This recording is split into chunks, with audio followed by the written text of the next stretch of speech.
నా కుమారుడా, జ్ఞానమును సంపాదించి నా హృదయమును సంతోషపరచుము. సామెతలు 27:11. జ్ఞాని దేవుని కనుగొనును. బుద్ధిహీనుడు దేవుడు లేడని తన హృదయంలో అనుకొనును. జ్ఞానము గల స్త్రీ తన ఇల్లు కట్టుకొనును. జ్ఞాని అయిన సొలొమోను తనకున్న అధిక జ్ఞానము చేత తప్పిపోయి సృష్టికర్త అయిన దేవుని ఆయాసపరిచాడు.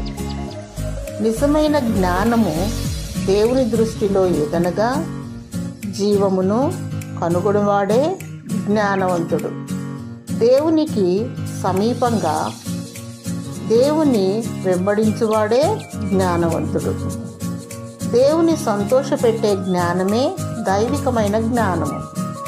దేవుడు జ్ఞానమునకు సృష్టికర్త. సకల ఐశ్వర్యములు ఆయనలో గుప్తమై ఉన్నవి. జ్ఞానము కొదువుగా ఉన్న ఎడల దేవుని అడుగవలెను.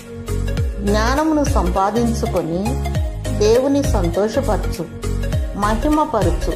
యేసు ప్రభువును ప్రార్థించినప్పుడు జ్ఞానము గల ఆత్మనిచ్చును. దేవుడు సమృద్ధిగా నిన్ను దీవించునుగాక. ఆమేన్.